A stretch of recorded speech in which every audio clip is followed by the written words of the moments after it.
સ્પર્ધાત્મક પરીક્ષાને લગતા દરેક વિષયોના વિડીયોઝ, ડેઇલી કરંટ અફેર્સ તથા નવી ભરતીની માહિતી મેળવવા માટે જોતા રહો અમારી યુટ્યુબ ચેનલ ICE રાજકોટ અને અમારી ચેનલને સબસ્ક્રાઇબ કરો તથા બેલ આઇકોન પ્રેસ કરો જેથી દરેક નવા વિડીયોની નોટિફિકેશન મેળવી શકો. નમસ્કાર વિદ્યાર્થી મિત્રો, ICEની યુટ્યુબ ચેનલમાં આપ સૌનું હાર્દિક સ્વાગત છે. મિત્રો, આજે આપણે ભેગા થયા છીએ ખાસ તો STIની એક્ઝામ. ઘણા બધા વિદ્યાર્થી મિત્રો કે જેની STIની એક્ઝામ ખૂબ સરસ ગઈ છે, તો એ વિદ્યાર્થી મિત્રો કે જે STIના પેપર સોલ્યુશનની મિત્રો ખાસ રાહ જોઈને બેઠા હતા, એમના માટે હું લઈને આવ્યો છું ભારત અને ગુજરાતના ઇતિહાસના ખૂબ મહત્વના પ્રશ્નો કે જે STIની એક્ઝામની અંદર પૂછાયેલા છે. એના પેપર સોલ્યુશન સાથે આજે આપણે ભેગા થયા છીએ. 7 માર્ચ 2021 રાજ્ય કરવેરા નિરીક્ષક એટલે કે સ્ટેટ ટેક્સ ઇન્સ્પેક્ટરની જે એક્ઝામ લેવાલી એના પ્રશ્નોને મિત્રો અહીંયા ચર્ચાની શરૂઆત કરીએ. તો સૌપ્રથમ આપણે જે પેલો ક્વેશ્ચન જોઈએ કે ભાઈ ભારતની અંદર કહી શકાય કે નીચેનામાંથી કોણે ગૌતમ બુદ્ધ એટલે કે ભગવાન ગૌતમ બુદ્ધ છે કે જેમને ખાસ તો ધ્યાનની પ્રક્રિયા એની સાથે સંકળાયેલા એક ખૂબ મહત્વના વ્યક્તિ કહી શકાય કે જેને એનું શિક્ષણ આપેલું હતું. એ વ્યક્તિ કોણ? તો એમનું નામ છે મિત્રો આર કલામ. કોણ હતા મિત્રો? આર કલામ, કે જેને ભગવાન ગૌતમ બુદ્ધ જે છે કે જેમને ખાસ તો ધ્યાનની પ્રક્રિયા શીખવાડી હતી, એમની સાથે ખાસ એનું પ્રશિક્ષણ આપેલું હતું. તો એ વ્યક્તિને પણ ખાસ યાદ રાખી શકાય. નેક્સ્ટ મિત્રો વાત કરીએ તો કે એના પછીના ક્વેશ્ચન તરફ. જો બહુ કન્સેપ્ટ લિમિટેડ આની અંદર પૂછેલો છે, ખાસ તો વન લાઇનર ક્વેશ્ચન ઉપર વધારે ડેપ્થ લીધેલી છે. અમુક છે ક્વેશ્ચન કે જે જોવાની અને ખાસ કરીને એટેમ્પ કરવાની ખૂબ મજા આવેલી હશે. એમાંનો એક ક્વેશ્ચન કહી શકાય. પ્રશ્ન શું છે તો કે મેગસ્થનીસના જે વૃત્તાંતો એટલે કહી શકાય કે ભારતની અંદર જે મૌર્ય સામ્રાજ્ય હતું, મૌર્ય સામ્રાજ્યની જે ઐતિહાસિક માહિતી આપને પ્રાપ્ત થાય છે એ કોના વૃત્તાંતોમાંથી પ્રાપ્ત થાય છે, કોના લેખોમાંથી પ્રાપ્ત થાય છે? તો મેગસ્થનીસ યાદ હોય કે મેગસ્થનીસ કોણ હતો? તો કે ચંદ્રગુપ્ત મૌર્યના દરબારમાં આવેલ સેલ્યુકસ નિકેટરનો એક રાજદૂત એટલે કે મેગસ્થનીસ. એની વાત કરી મિત્રો તો કે પાટલીપુત્રનું નિર્માણ ગંગા અને સોન નદીઓના સંગમ સાથે કરાયેલું હતું. સાથે સાથે ભારતની વસ્તી જે છે એને 7 ભાગની અંદર વિભાજિત કરવામાં આવેલી હતી. પાટલીપુત્ર નગરીનો વહીવટ છે 20 સભ્યોની સમિતિના હાથમાં હતો અને સાથે સાથે કહી શકાય કે ચંદ્રગુપ્ત મૌર્યની સુરક્ષામાં મહિલા અંગરક્ષકો હતી. જો મિત્રો આમાં ખાસ તો થોડીક વધારે કન્સેપ્ટ અને વધારે ડેપ્થ સાથે પ્રશ્ન લીધેલો છે, પણ અહીંયા જે ઓફિસર એમને જે જોઈ છે એ ઓફિસરનું લોજિક પણ જોઈ છે. જો સિમ્પલ એક લોજિક સાથે તમારે ચાલવાનું છે. આ 4માંથી પહેલા એક સૌથી સહેલું જો કઈ પોઈન્ટ કહી શકાય તો એ શું હતો તો કે ચંદ્રગુપ્ત મૌર્યની સુરક્ષામાં મહિલા અંગરક્ષકો હતી. ચોથું વિધાન સાચું છે. હવે ઓપ્શન જુઓ. આની અંદર ચોથું વિધાન નથી, આની અંદર ચોથું વિધાન નથી, આમાં બી ચોથું વિધાન નથી. તો એલિમિનેશન ટેકનિક છે એ તમને ડાયરેક્ટ અહીંયા શોર્ટ માર્ક્સ અપાવે છે કે ભાઈ અહીંયા તમારો આન્સર આવશે ડી 1, 2, 3 અને 4. ખૂબ ઇઝી થઈ જશે. ઉપરના આવડે છે, નથી આવડતા ઉપાધિ નહીં કરવાની, છેલ્લા ઉપરથી સીધું ભેગું થઈ ગઈ. રેડી છે? નેક્સ્ટ આગળ વધી. ખાસ તો નેક્સ્ટ ક્વેશ્ચન કે ભાઈ જુનાગઢ. જો બહુ ઇઝી ક્વેશ્ચન, ગુજરાતના ઇતિહાસ સાથે સંકળાયેલો આ ક્વેશ્ચન હમણાં પણ રિપીટ થયો હતો, લાસ્ટ PAની એક્ઝામમાં પણ રિપીટ થયેલો, અહીંયા ફરી પાછો જોવા મળતો હોય છે કે સુદર્શન તળાવ. આ સુદર્શન તળાવ રિલેટેડ ક્વેશ્ચન છે કે ભાઈ સુદર્શન તળાવનું નિર્માણ. હવે જો પ્રશ્ન સ્પેસિફિક પૂછ્યો છે, 4 વ્યક્તિ સુદર્શન તળાવ સાથે સંકળાયેલા છે. અહીંયા પૂછ્યું છે આપણને નિર્માણ કોના સમયમાં થયું, તો સુવર્ણસિક્તા અથવા તો સોનટેક નદી એની ઉપર નિર્માણ કાર્યની શરૂઆત કોના સમયમાં થતી હોય છે તો કે ચંદ્રગુપ્ત મૌર્ય. તો મિત્રો યાદ રાખશી ચંદ્રગુપ્ત મૌર્યના સુબાએ સુદર્શન તળાવનું નિર્માણ કરાવેલું હતું. સાથે સાથે કહી શકાય સમ્રાટ અશોકના સમયમાં એના ત્યાં નહેરો કાઢવામાં આવતી હોય છે. આ ઉપરાંત સ્કંદગુપ્તના સમયમાં શું થતું હોય છે તો કે સ્કંદગુપ્તના સમયમાં એવું બનતું હોય છે કે સુદર્શન તળાવ છે એની ઉપર ખાસ કરીને એક પ્રશ્ન ઉભો થયો. સુદર્શન તળાવ છે તૂટી જતું હોય છે, એની અંદર જે પાણીનું વહેણ એટલું બધું વધી જતું હોય છે કે જે બંધ તૂટી ગયો તો ફરીથી ત્યાં સારું સુદર્શન તળાવ તૈયાર થતું હોય છે. અને રુદ્રદમનના સમયે પણ સુદર્શન તળાવ જે છે એનું સમારકામ થતું હોય છે. તો આ ચારે વ્યક્તિ સુદર્શન તળાવ સાથે સંકળાયેલા છે. ક્વેશ્ચનની અંદર શું પૂછ્યું હતું? નિર્માણ કોના સમયમાં થયું હતું? તો ચંદ્રગુપ્ત મૌર્ય. નહેરો કોના સમયમાં કાઢવામાં આવેલી? તો સમ્રાટ અશોકના સમયમાં. સમારકામ તો કે આ 2 વ્યક્તિના સમયમાં થયેલું છે. દરેક વસ્તુ યાદ રાખી શકાય. ઠીક છે? નેક્સ્ટ આગળ વધી તો કે એના પછીના ક્વેશ્ચન તરફ આગળ વધીએ તો કે ભાઈ નેક્સ્ટ ક્વેશ્ચન છે હવે નીચેના વિધાનો પૈકી કયું વિધાન સાચા છે? હવે જો સાચા વિધાન ફાઇન્ડ આઉટ કરવાના છે. આ ક્વેશ્ચન થોડો કટપટો છે કારણ કે થોડોક લોજિક માર્ક્સ છે ને ડેપ્થ માર્ક છે. તો અહીંયા કહી શકાય કે પલ્લવો જે છે એક મહાન દરિયાઈ નૌકાદળ નૌકા શક્તિ ધરાવતા હતા. મિત્રો ભારતના ઇતિહાસની બુક ICEની જે છે એની અંદર આ વસ્તુ લખેલી છે કે પલ્લવો જે છે પલ્લવોના સમયમાં ખાસ કરીને દરિયાઈ સૈન્ય બહુ સારું હતું. એની અંદર પર્ટિક્યુલર વાત કરું નરસિંહ વર્મન કે જેને મહાબલીપુરમ દરિયા કાંઠે મહાબલીપુરમ એમનું ખૂબ શક્તિશાળી બંદર પણ માનવામાં આવતું કે જે એમનું સારામાં સારું વર્ચસ્વ હતું.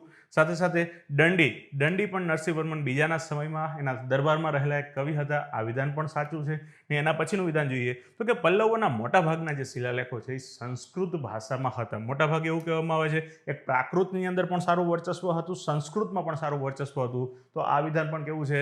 સાચું. તો ઇટ મીન્સ કે આનો આન્સર શું આવશે? 4 વિધાન સાચા છે. આન્સર આવશે ડી, 1, 2, 3 અને 4. આની બધી ઇન્ફોર્મેશન ભારતનો ઇતિહાસ આઈસીની બુકની અંદર તમને જોવા મળશે. ઓકે, નેક્સ્ટ આગળ વધી. હા, હવે ભાવનગરના રાજા, ભાવનગરના રાજવી એટલે કે ખાસ તો ભાવનગર સ્ટેટ સાથે સંકળાયેલો રજવાડાઓ ફરજિયાત કરવાના જ હોય છે અને રજવાડાઓમાંથી એક ક્વેશ્ચન આવતો જ હોય છે. તો એમાંનો એક ક્વેશ્ચન કહી શકાય કે ભાઈ સૌરાષ્ટ્રમાં સૌપ્રથમ રેલવેની શરૂઆત. તો મિત્રો આ વસ્તુ સાચી છે. ભાવનગરના રાજા એટલે કે તખ્તસિંહજી છે, જેના સમયમાં ખાસ તો સૌપ્રથમ રેલવેની શરૂઆત થઈ કે જે સૌરાષ્ટ્રની સૌપ્રથમ રેલવે કહી શકાય. ભારતમાં સૌપ્રથમ રેલવે 1853ની અંદર કે જે મુંબઈથી થાણા વચ્ચે જોવા મળતી હોય છે, ડેલહાઉસીના સમયમાં થઈ. ગુજરાતની અંદર જે રેલવેની આમ જોવો તો ગુજરાત સ્તરે જો સૌપ્રથમ રેલવેની શરૂઆત થઈ 1855ની અંદર ઉત્તરાયણથી અંકલેશ્વર વચ્ચે શરૂઆત થઈ. અને સાથે સાથે ગુજરાતની અંદર પર્ટિક્યુલર વાત કરીએ તો સૌરાષ્ટ્રમાં સૌપ્રથમ વાત કરીએ તો સૌરાષ્ટ્રમાં સૌપ્રથમ ભાવનગર સ્ટેટ દ્વારા રેલવેની શરૂઆત કરવામાં આવી હતી, ભાવનગરના રાજવી દ્વારા કરવામાં આવી હતી. તો આ વિધાન સાચું છે. ઓકે, બીજું વિધાન તો કે ભાવનગર ખાતે 1885માં સૌરાષ્ટ્રની સૌપ્રથમ કોલેજ એટલે કે શામળદાસ કોલેજ. મિત્રો ભાવનગરના ખાસ કરીને એક દિવાન પણ કહી શકાય અથવા તો ભાવનગરના વહીવટી તંત્રની અંદર ખૂબ મહત્વનું સ્થાન ધરાવનારા વ્યક્તિ એટલે કે શામળદાસ, કે જેના સમયમાં જેના નામ ઉપરથી મહારાજા તખ્તસિંહજી છે કે જેમણે સ્થાપના કરેલી હતી શામળદાસ કોલેજની, તે પણ સાથે સાથે યાદ રાખી શકાય. એના પછી વાત કરું છું મિત્રો સૌરાષ્ટ્રમાં સૌપ્રથમ પ્રજાપ્રતિનિધિ મંડળ. મિત્રો આ પ્રજાપ્રતિનિધિ મંડળ એટલે કહી શકાય કે આમ તો પ્રતિનિધિ મંડળની શરૂઆત જે એક સારું સ્ટાર્ટઅપ થતું હોય છે તો એની અંદર પણ સૌરાષ્ટ્ર સ્તરે એક યોગદાન કહી શકાય ભાવનગરના રાજવીનું, તો એ પણ એમને આપેલું હતું. અને સાથે સાથે સૌરાષ્ટ્રમાં પ્રથમ દારૂબંધી, સૌરાષ્ટ્રની અંદર સૌપ્રથમ દારૂબંધીની શરૂઆત કરનાર વ્યક્તિ પણ ભાવનગરના રાજા હતા ભાવસિંહજી. તો કહી શકાય કે બધા વિધાનો તમારા કેવા છે? સાચા. તો ઇટ મીન્સ તમારો આન્સર આવશે બી એટલે કે 1, 2, 3 અને 4. તો આ વિધાન પણ ખૂબ ભાવનગર સ્ટેટ સાથે સંકળાયેલી જે વ્યવસ્થા છે કે જે ગુજરાતના ઇતિહાસની જે આઈસીની બુક છે એની અંદર આ વસ્તુ કવર કરવામાં આવેલી છે. નેક્સ્ટ આગળ વધીએ. ખાસ તો ક્રાંતિકારીઓ સાથે સંકળાયેલું, જો અહીંયા પાછી એલિમિનેશન ટેકનિક કામ કરી જશે. સિમ્પલ એક એલિમિનેશન ટેકનિક આવે એટલે આન્સર થઈ જાય, પણ આમાં ભૂલ કરાવશે કારણ કે અહીંયા એક લોકેશન આપ્યું છે. પેલો પોઈન્ટ જોઈ લઈએ તો કે શ્યામજી કૃષ્ણ વર્મા, વિદેશી ક્રાંતિકારીઓમાં શ્યામજી કૃષ્ણ વર્મા જે છે કે જેમણે ખાસ તો ઇન્ડિયા હાઉસની સ્થાપના કરેલી હતી. ઇન્ડિયા હાઉસ જે છે ક્યાં બનાવેલું હતું તો કે લંડનની અંદર. તો આ પેલું વિધાન સાચું છે. બીજા વિધાનની વાત કરીએ તો કે મેડમ ભીખાઈજી કામા. મેડમ ભીખાઈજી કામા 1907ની અંદર એક આંતરરાષ્ટ્રીય પરિષદનું આયોજન થયું હતું. જર્મનીની અંદર થયું હતું, પણ જર્મનીના સ્ટુટગર્ટ ખાતે. ક્યાં થયું હતું? જર્મનીના સ્ટુટગર્ટ ખાતે. આ ક્યાં કીધું છે? બર્લિન. તો આ વિધાન કેવું થયું? ખોટું. જો હવે આગળના વિધાન વાંચો કે ન વાંચો જરૂર નહીં પડે. બીજું વિધાન ખોટું છે. બીજો આવતો હોય એવા આન્સરને એલિમિનેટ કરી નાખો. ભાઈ આમાં બીજો આવે છે, આ આન્સર નહીં આવે. આમાં બીજું આવે છે, આ આન્સર પણ નહીં આવે. આમાં બી બીજું આવે છે, આ આન્સર પણ નહીં આવે. ઇટ મીન્સ કે તમારો આન્સર શું થઈ ગયો? 1, 3 અને 4 એટલે કે આન્સર બી. આ એલિમિનેશન ટેકનિક છે અને ખાસ યાદ રાખવી. નેક્સ્ટ આગળ વધી છે. જો પાછળના વિધાનો બહુ ઇઝી છે. ઇન્કલાબ જિંદાબાદ, ભગતસિંહનું વિધાન આપ સૌ જાણો છો, પણ અહીંયા એક આ વિધાન તમને ધ્યાનમાં આવી જાય એટલે ઇઝીલી આન્સર મળી જશે. નેક્સ્ટ આગળ વધી તો કે એના પછી વાત કરું છું સરદાર વલ્લભભાઈ પટેલ. મિત્રો સરદાર વલ્લભભાઈ પટેલ જે છે એમની સાથે સંકળાયેલા કેટલાક સત્યાગ્રહ. સરદાર વલ્લભભાઈ પટેલનો જ્યારે વિડીયો બનાવ્યો હતો એની અંદર આપણે વાત કરેલી, ફરીથી રિપીટ કરી દઉં મિત્રો. સરદાર વલ્લભભાઈ પટેલે ઘણા સત્યાગ્રહોની અંદર ભાગ લીધેલો છે. ગુજરાતની અંદર ખેડા સત્યાગ્રહની અંદર ભાગ લીધેલો છે. મિત્રો ખેડા સત્યાગ્રહ ઓપ્શનની અંદર છે તો ખેડા સત્યાગ્રહમાં ભાગ લીધેલો છે. 1923ની અંદર નાગપુર ઝંડા સત્યાગ્રહ, એ પણ આપણે વિડીયોની અંદર ચર્ચા કરેલી હતી. નાગપુર ઝંડા સત્યાગ્રહની અંદર પણ 1923ની અંદર પોતે ભાગ લેતા હોય છે. સાથે સાથે કહી શકાય બારડોલીની અંદર તો પ્રમુખ સ્થાન કહી શકાય, ખૂબ મોખરે કહી શકાય કે જેની અંદર સરદાર વલ્લભભાઈ પટેલ પ્રત્યક્ષ મોજૂદ હતા. પણ હવે ધરાસણા સત્યાગ્રહની અંદર પર્ટિક્યુલર વાત કરીએ તો અહીંયા ધરાસણાની અંદર આમ તો કહી શકાય સવિનય કાનૂનભંગ સાથે સંકળાયેલી એક લડત હતી. સ્ટાર્ટઅપ જે થયું હતું સવિનય કાનૂનભંગની, તો સવિનય કાનૂનભંગ અને જે દાંડી યાત્રાની મિત્રો શરૂઆત થઈ એ પહેલા સૌથી પહેલું બલિદાન કોનું હતું તો કે સરદાર વલ્લભભાઈ પટેલનું. કારણ કે રાસ ગામેથી સરદાર પટેલની ધરપકડ થઈ ગઈ. તો ધરાસણા સત્યાગ્રહની અંદર સરદાર વલ્લભભાઈ પટેલ જોવા મળતા નથી. તો પેલું, બીજું અને ત્રીજું 1, 2 અને 3 તો તમારો આન્સર આવશે એ. ફક્ત 1, 2 અને 3. અહીંયા ભૂલ ન થઈ એ ખાસ ધ્યાન રાખવું જરૂરી હતું કે ભાઈ ખેડા છે, નાગપુર છે, બારડોલી છે, પણ ધરાસણાની અંદર ધરાસણાની અંદર કોણ હતા તો કે ધરાસણાની અંદર બે વ્યક્તિનો ખાસ કરીને મુખ્ય ફાળો માનવામાં આવતા હોય છે. એક તો આપણા સરોજિની નાયડુ અને સાથે સાથે ઇમામ સાહેબનો પણ એક ઉલ્લેખ જોવા મળતો હોય છે, તો એ પણ ખાસ જોઈ શકાય. ઓકે, નેક્સ્ટ વાત કરી છે એના પછીના ક્વેશ્ચન તરફ આગળ વધીએ.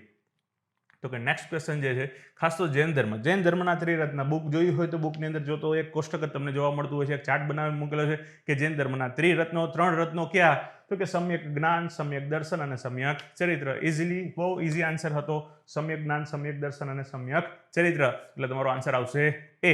નેક્સ્ટ ક્વેશ્ચન તરફ જાય તો એના પછી વાત કરીએ મહારાજા રણજીતસિંહ. મિત્રો મહારાજા રણજીતસિંહ છે કે જેની મુખ્ય રાજધાની કઈ હતી? તો કે લાહોર. એની રાજધાની કઈ હતી? લાહોર. કારણ કે અમૃતસર કેટલાક લોકો વિચારતા હોય તો એ વસ્તુ ખાસ ધ્યાન રાખશે. અમૃતસરની સંધિ થઈ હતી અંગ્રેજો સાથે, મૂળ એમની રાજધાની હતી લાહોર. તો આ યાદ રાખવા લાયક બાબત છે. ફરીથી રિપીટ થાય તો આપણને આવડવો જોઈએ. કદાચ ન આવડવો તો ચિંતા નહીં કરવાની. ચલો નેક્સ્ટ આગળ વધી એના પછીના ક્વેશ્ચન તરફ. તો કે માનવ જાત માટે એક ધર્મ, એક જાત અને એક ઈશ્વર. મિત્રો આ વિધાન કોનું છે? તો કે શ્રી નારાયણ ગુરુ. આ કોનું વિધાન છે? શ્રી નારાયણ ગુરુ. નારાયણ ધર્મ પરિપાલન યોગમ, કે જેની અંદર પોતે બહુ સારી રીતે આનો ઉલ્લેખ કરતા હોય છે, કે જે આપણે ક્લાસરૂમની અંદર ભણાવી છે. ઓકે, નેક્સ્ટ આગળ વધી તો એના પછી વાત કરવી છે ખાસ તો ઘટનાક્રમ પૂછેલો છે. મિત્રો આ ઘટનાક્રમની અંદર ઘણા બધા લોકો થાપ ખાઈ ગયા છે. ભૂલ થતી હોય છે. ક્લાસરૂમની અંદર આપણે વારંવાર રિપીટ કરી દીધું, વગાડીને કીધું હતું. શું હતું? તો કે ભાઈ પહેલો સત્યાગ્રહ એટલે ચંપારણ. આ પ્રશ્ન લગભગ મિત્રો 3જી કે 4થી વખત જોવા મળેલો છે અને આપણે દરેક વખતે વાત કરી છે. ચંપારણ સત્યાગ્રહ એટલે સૌથી પહેલો. એના પછી ખેડા અને અમદાવાદ મિલમજૂર આંદોલનની અંદર પહેલી આગળની શરૂઆત થઈ ગઈ હતી અમદાવાદ મિલમજૂર ચળવળ. ત્યાર પછી આવશે ખેડા સત્યાગ્રહ, એના પછી આવશે રોલેટ એક્ટ. તો તમારો આન્સર આવશે 1, 3, 2, 4. 1, 3, 2, 4. તો આન્સર આવશે એ. તો આ પણ ખાસ યાદ રાખવું જરૂરી છે. હજી રિપીટ થશે, યાદ રાખી લેજો. આ પ્રશ્ન રિપીટ થશે. ઓકે, નેક્સ્ટ આગળ જોઈએ તો કે એના પછીના ક્વેશ્ચન તરફ આગળ વધી મહાગુજરાત શબ્દ. મિત્રો મહાગુજરાત આંદોલનની અંદર હિન્દુ ચાચા હતા, પણ ખાસ તો મહાગુજરાત શબ્દ જે વ્યક્તિ આપેલો છે એ આપણા લોક સાહિત્યકાર કહી શકાય કે જે હતા કનૈયાલાલ માણેકલાલ મુનશી. આ શબ્દ મહાગુજરાત શબ્દ કમા મુનશી આપેલો છે. આ ખાસ યાદ રાખવાનું છે. ઓકે, તો આ આન્સર આવશે આપણને સી, કમા મુનશી. કનૈયાલાલ માણેકલાલ મુનશી. એના પછી જાય તો કે ભાઈ નીચેનામાંથી કોના અધ્યક્ષ પદે અથવા અધ્યક્ષપણા હેઠળ બૌદ્ધ ધર્મસભા રાજગૃહ સાથે, રાજગૃહ જો 4 બૌદ્ધ ધર્મસભા જે છે એમાંની ખાસ કહી શકાય મહાકશ્યપના અધ્યક્ષસ્થાને જે યોજાયેલી હતી રાજગૃહની અંદર, તો એનો આન્સર તમારો શું થઈ ગયો?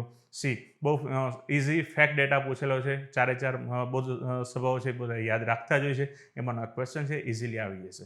ઓકે, નેક્સ્ટ એના પછી આગળ વધીએ તો કે નેક્સ્ટ ક્વેશ્ચન છે સમ્રાટ અશોક જે છે કે જેને બૌદ્ધ ધર્મ અંગીકાર કરેલો છે.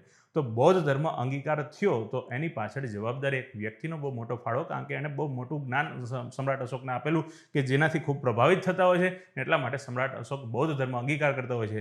એ વ્યક્તિ કોણ હતા? તો એ હતા ઉપગુપ્ત. કોણ હતા? ઉપગુપ્ત. તો એને પણ તમારે ખાસ યાદ રાખવાના છે. તમારો આન્સર આવશે સી. નેક્સ્ટ આગળ વધીએ તો એના પછીના ક્વેશ્ચન તરફ.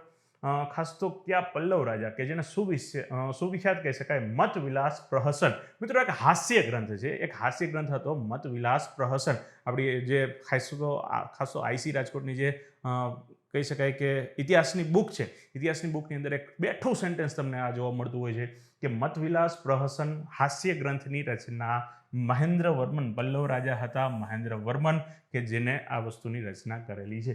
તો એ પણ યાદ રાખવા લાયક છે. આવા પ્રશ્નો છે એને યાદ રાખી લેવા, આગામી સમયમાં રિપીટ થાય તો આવડવા જોઈએ. ઓકે, તો આનો આન્સર શું આવશે? ડી, મહેન્દ્ર વર્મન. નેક્સ્ટ આગળ વધીએ તો હવે વાત કરું છું મિત્રો નવાનગર. હવે જો આમાં થોડુંક ફેરવીને મૂક્યું છે. નવાનગર એટલે આમ તો સૌરાષ્ટ્રના જે કાંઈ વતનીઓ હશે એ બધાને મોટાભાગના લોકોને ખબર હોય નવાનગર એટલે કે વાત કરે છે જામનગરની. એટલે કે નવાનગર રાજ્ય એટલે કે જામનગર રાજ્ય છે. તો જામનગર રાજ્યની સ્થાપના કોણે કરેલી? તો જામ રાવળજી. કોણે સ્થાપના કરેલી છે? જામ રાવળજી. દિશાન સાહેબે જે વિડીયો મૂક્યો છે, વિડીયોની અંદર વારંવાર રિપીટ કરેલું છે કે યાદ રાખશું જામનગરની સ્થાપના કોણે કરી છે? જામ રાવળજીએ. તો એ પણ યાદ રાખવા લાયક છે. ઓકે, નેક્સ્ટ આગળ વધીએ તો એના પછી સિંધુ ખીણ. ખાસ તો સિંધુ ખીણની સંસ્કૃતિ સાથે સંકળાયેલો પ્રશ્ન અને બહુ ફેમસ પ્રશ્ન કહી શકાય કે ભાઈ સિંધુ સંસ્કૃતિના નીચેનામાંથી કયા સ્થળે સૌથી વધુ કૂવા મળી આવેલા છે? મિત્રો કદાચ તમને યાદ હોય તો એક પ્રદેશ છે, એક સિંધુ સંસ્કૃતિનું એક નગર કહી શકાય કે જે છે મોહેજો-દડો, કે જેને સિટી ઓફ વેલ તરીકે ઓળખવામાં આવે છે. શેના તરીકે ઓળખવામાં આવે છે? City of well. It means કે ત્યાં સૌથી વધારે કૂવાઓ પ્રાપ્ત થયેલા છે. તો એ કયું હતું? મોહેજો-દડો. ઓકે, નેક્સ્ટ એના પછીના ક્વેશ્ચન તરફ આગળ વધીએ તો કે ભારતમાં પોર્ટુગીઝ વસાહતો. હવે પોર્ટુગીઝ ગવર્નરની વાત કરે છે ને પ્રથમ પોર્ટુગીઝ ગવર્નર. મિત્રો પહેલા લેક્ચરની અંદર આવે પ્રથમ પોર્ટુગીઝ ગવર્નર કોણ? તો એ ફ્રાન્સિસ ડી અલ્મોડા. પ્રથમ પોર્ટુગીઝ ગવર્નર કોણ હતો? Francis de Almeida. તો ઇટ મીન્સ કે ભાઈ આનો તમારો આન્સર આવશે બી, ફ્રાન્સિસ ડી અલ્મોડા. ચલો નેક્સ્ટ ક્વેશ્ચન. જો બહુ ઇઝી ફેક્ટ ક્વેશ્ચન પૂછેલા છે, મજા આવે એવા ક્વેશ્ચન છે, જરા ઉપાધિવાળા ક્વેશ્ચન નથી. ઇતિહાસે આ વખતે સારામાં સારો સ્કોર કરાવશે ઇતિહાસ. નેક્સ્ટ જોઈએ તો કે ભારત સરકાર દ્વારા 1953ની અંદર જે રાજ્ય પુનર્ગઠન આયોગ જે બનાવેલું હતું, તો ફઝલ અલી આયોગ અથવા તો રાજ્ય પુનર્ગઠન આયોગ તરીકે જે આપણે ઓળખીએ છીએ, તો એના અધ્યક્ષ કોણ હતા? ફઝલ અલી. એના અધ્યક્ષ કોણ હતા? ફઝલ અલી. તો એ પણ તમારો આન્સર આવશે. 1953ની અંદર જે રાજ્ય પુનર્ગઠન આયોગ હતું એના અધ્યક્ષ હતા ફઝલ અલી. જો આ બે ઓપ્શન તો તમારી સામેથી એમને નીકળી જતા હોય છે, કારણ કે જેવીપી સમિતિ એની અંદર જવાહરલાલ નહેરુ છે કે પછી વલ્લભભાઈ પટેલ હતા કે પછી પટ્ટાભી સીતારામૈયા હતા. આ તો રાજ્ય પુનર્ગઠન આયોગ જે 1953ની અંદર હતો એની અંદર સ્પેસિફિક અધ્યક્ષ કોણ આવે છે?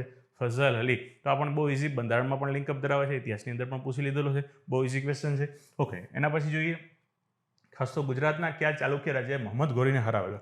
જો આમાં આપણો જે ગુજરાતના ઇતિહાસની અંદર ખાસ કરીને સોલંકી શાસકોની અંદર એક રાજા છે મૂળરાજ દ્વિતીય, કે જેને બાળ મૂળરાજ તરીકે ઓળખવામાં આવે છે. મિત્રો બાળ મૂળરાજ જે છે એમની જે શાસનની ધુરા છે એમના માતા સંભાળેલી, એટલે કે નાયિકા દેવી જે છે બાળ મૂળરાજને રાજગાદીએ બેસાડ્યા હતો. એના સમયમાં જ્યારે ઘોરીનું આક્રમણ થતું હોય છે તો નાયિકા દેવી એક વિરાંગના કહી શકાય કે જે ખાસ તો મોહમ્મદ ઘોરી છે એને ભગાડી દેતા હોય છે. તો એની અંદર કહી શકાય કે કોના સમયની આ ઘટના છે? તો મૂળરાજ દ્વિતીય બાળ મૂળરાજ તરીકે ઓળખવામાં આવે છે, એમના સમયની આ ઘટના છે. તો આન્સર આવશે એ, મૂળરાજ દ્વિતીય. ઓકે, નેક્સ્ટ આગળ વધીએ તો કે નેક્સ્ટ ક્વેશ્ચન છે આજવા ખાતે પાણી પુરવઠો યોજના કોણે શરૂ કરેલી? મિત્રો આજવા સરોવર છે ને એને પહેલા સયાજી સરોવર તરીકે જ કહેવામાં આવતું. ક્યાં નામે ઓળખવામાં આવતું? સયાજી સરોવર. તો ઇટ મીન્સ કે સયાજીરાવ ગાયકવાડ ત્રીજા, તો એના સમયની એક ખૂબ મહત્વની ઘટના છે, એને પણ તમે સાથે સાથે યાદ રાખી શકો. નેક્સ્ટ આગળ વધી એના પછીના ક્વેશ્ચન તરફ. તો કે હવે આપણે જોઈએ છીએ પંજાબની અંદર જે દેવ સમાજ આંદોલન છે, શિવનારાયણ અગ્નિહોત્રી. મિત્રો બહુ ઇઝી ક્વેશ્ચન છે, એકદમ આરામથી આવડી જાય, કારણ કે આપણે જે સમાજ સુધારકો સાથે સંકળાયેલું જે કોષ્ટક તમને યાદ રાખવાનું જે કીધેલું છે, જે આપણી બુક જે છે, બુકની અંદર જે કોષ્ટક આપેલું છે એ કોષ્ટકની અંદર બેઠો આન્સર આપેલો છે કે ભાઈ દેવ સમાજ આંદોલન જે છે તો શિવનારાયણ અગ્નિહોત્રી. આન્સર શું આવશે? ડી. જો બધા પ્રશ્નો આપણી બુકની અંદર ક્યાંક જોવા મળે છે, આમ જો તો બહુ મોટી હેલ્પ કરેલી હતી. લાસ્ટ પીએની એક્ઝામ હતી એની અંદર પણ ભારતના ઇતિહાસની આઈસીની બુક હતી, એમાંથી પણ મેક્સિમમ પ્રશ્નો રિપીટ થયા છે. જે વસ્તુ બેઠા સેન્ટેન્સ તમને મળી આવતા હોય છે એ જ વસ્તુ STIની અંદર પણ આપણને જોવા મળી છે, આપણી બુકમાંથી બેઠા ક્વેશ્ચન જોવા મળે છે. ચલો નેક્સ્ટ આગળ વધીએ. એના પછીના ક્વેશ્ચન તરફ. ભારતમાં સનદી સેવાઓ એમાં તાલીમ આપવા માટે વેલેસ્લી જે છે એને કોલેજની સ્થાપના કરેલી. ઓકે, વેલેસ્લી છે એટલે કે ગવર્નર જનરલ વાળું જે ચેપ્ટર છે તમારું, એની અંદર તમે જોઈ શકો છો કે ગવર્નર જનરલ વાળા ચેપ્ટરની અંદર વેલેસ્લી જે છે કલકત્તાની અંદર ફોર્ટ વિલિયમ કોલેજની સ્થાપના કરે છે. શેની સ્થાપના કરશે? Fort William college. તો એ પણ યાદ રાખવા લાયક બાબત કહી શકાય, વેલેસ્લીના સમયમાં સ્થાપના થતી હોય છે. ચલો એના પછીના ક્વેશ્ચન તરફ આગળ વધીએ. તો મિત્રો આ હતા ભારતના ઇતિહાસ સાથે સંકળાયેલા બધા જે રાજ્ય કરેલા નેક્સ્ટ એટલે કે STIની એક્ઝામની અંદર પૂછાયેલા પ્રશ્નો. મિત્રો બધા પ્રશ્નોનું સોલ્યુશન તમને આપી દીધું છે. ખાસ કરીને તમારા કોઈ બી પ્રશ્ન હોય તો કમેન્ટ બોક્સની અંદર આપજો, એનું સોલ્યુશન આપશે. જો મિત્રો વિડીયોમાં ખૂબ મજા આવેલી હોય તો IC રાજકોટ યુટ્યુબ ચેનલને લાઇક કરજો, સાથે સાથે સબસ્ક્રાઇબ કરજો, અને સબસ્ક્રાઇબ કર્યા પછી પેલું બેલ આઇકોન ઉપર ક્લિક કરવાનું ભૂલાય નહીં. ફરીથી આગામી સમયમાં નવા લેક્ચર સાથે, નવા વિડીયો સાથે મળીશું. ત્યાં સુધી થેન્ક યુ વેરી મચ.